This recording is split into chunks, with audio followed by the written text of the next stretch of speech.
I wake up to a ray of sunlight softly warming my face. Good morning, I mumble as I reach for Julie and find that she is not there. Maybe that was all a dream.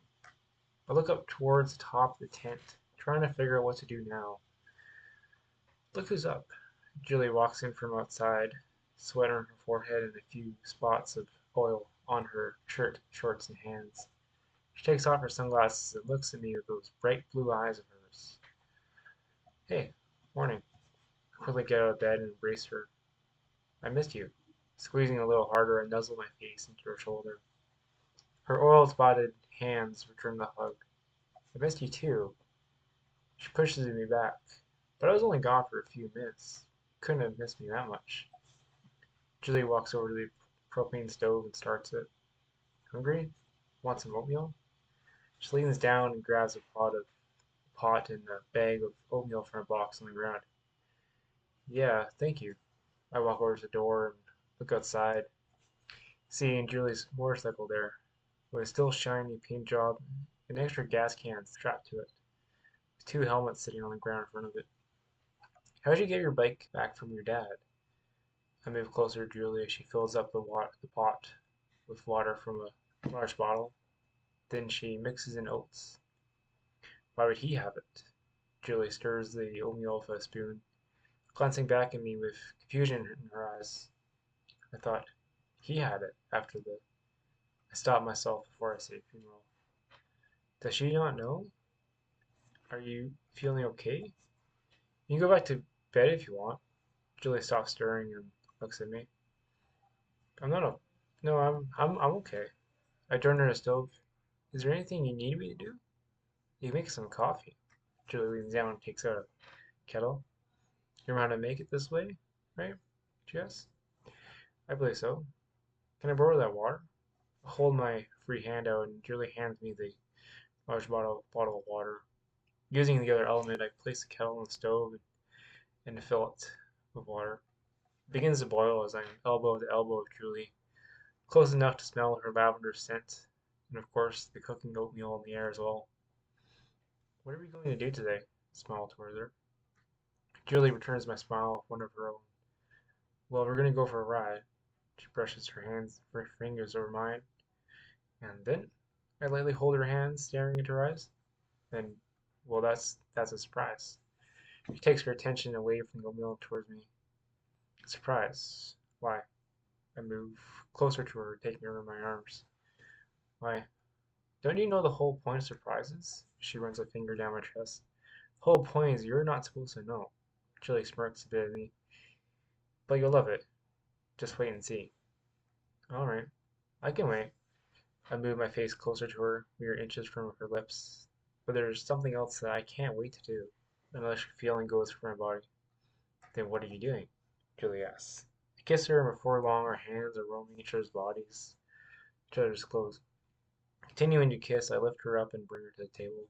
Softly lowering her down, we keep kissing, and I reach for my shirt, about to take it off. No. Julie stops kissing me, pushing me a little away. What? Oh, sorry, I didn't mean to. I back up, allowing Julie to get off the table. No, no, it's okay. Julie walks towards me, placing her hands on my chest. I want to do that. Really badly, actually. I just want to do that later. Is that okay? She looks up at me. Of course. I answer with a bit of pause. His blood is still flowing in a different direction, away from my brain. Besides, you have coffee to make, and the oatmeal does need to be stirred. Julie returns to the stove, and I slowly join her. Side by side, we make coffee and oatmeal. Then we spoon the food into bowls and pour the coffee into large mugs. Settling down at the table, both of us idly have our breakfast. While we talk about bikes we want to get, or what our friends are up to, and of course politics. Julie and I always talk about that.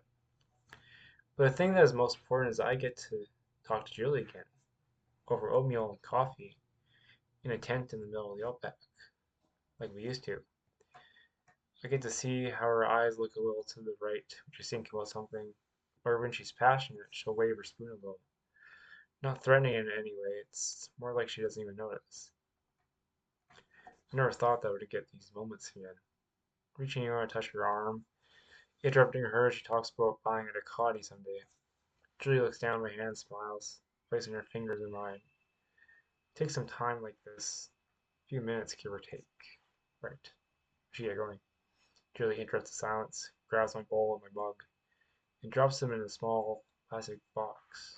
One would one would use for washing dishes. Oh, thank you, I manage to say as I rise from the table. Shouldn't we wash those before we leave? I don't know. They can wait. Come on, let's go. Julie grabs some sunscreen from a large backpack by the exit and throws it to me. You should put that on. Julie hefts the backpack over her shoulder. Right. Spray of sunscreen onto my still sensitive skin. Julie watches me do this, seemingly close to tapping her foot. Why is she in such a rush? I wonder as I go faster.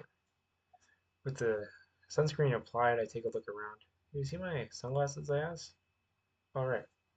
Julie reaches into her pocket and tosses a pair of sunglasses over to me. I grab them and put them on. Ready to go. Smile and pull her outside. Two helmets were sitting next to the bike, and Julie puts one of them on. I put on the other. Julie is already on the bike as I finish with the helmet. Oh, I thought I could drive. I stand there. Would you mind if I did? I just know where we're going. Julie looks back at me. Yeah, yeah. I get onto the bike and hold on to her. Just let me drive on the way back, okay? Of course. Julia starts the motorcycle, and the sound of a motor tears into the air.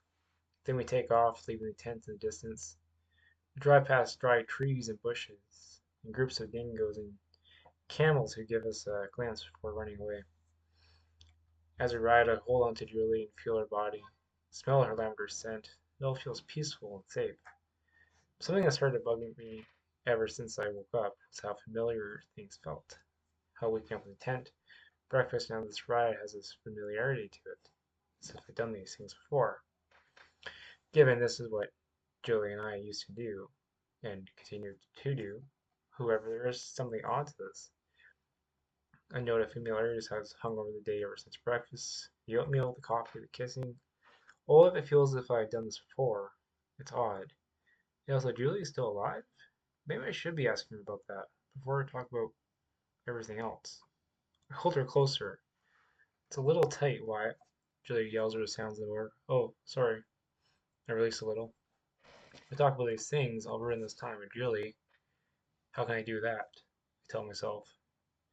Julie and I keep driving farther into the outback. Where are we going? I wonder. Try to avoid thinking about odd yet familiar days we drive along and go around a large rock. In the distance, a desert oasis can be seen with large waterfalls encircled by massive green trees. Looking at it, I know that it reminds me of something. Julie? Tap her shoulder. Have we been to this place before? I ask, pointing my finger towards the oasis. Yeah. Found it again. Surprise. Julie twisted the throttle and the bike picked up speed. A memory returned to me. A day spent with Julie where we swam, laughed, and spoke on fate and joy at this very place. It was a good day. Before too long, we arrived at the oasis and stopped before a path between the trees. Flocks of birds flew around the tops of the branches. I got off the bike as I got off the bike as Julie did the same. We both took off our helmets. I remember this place. I walked towards the path. I never thought that we'd find it again. Correction, I found it. Julie moved past me and headed down the trail. Come on. She waved to me and caused me to follow after her. How did you find it? I wondered as I headed into this grand, yet familiar oasis. Caught up to Julie and walked beside her, looking at the trees. Koalas and birds sat on their branches. Some of them were cleaning themselves, while others glanced at us before looking away. Julie grabbed my hand and I rubbed her palm with my fingers, feeling calluses there. How did you find it? I asked. We looked forever for it. I just found it one day. Julie looked away from me. Anyway, does it matter? We're here again. Isn't that wonderful? She stared up at me. I guess it doesn't really matter. Ahead of us, I saw the end of the path and a beach waiting for us. And I'll end it there. And this has been another reading of Footsteps, a short story which will continue next time.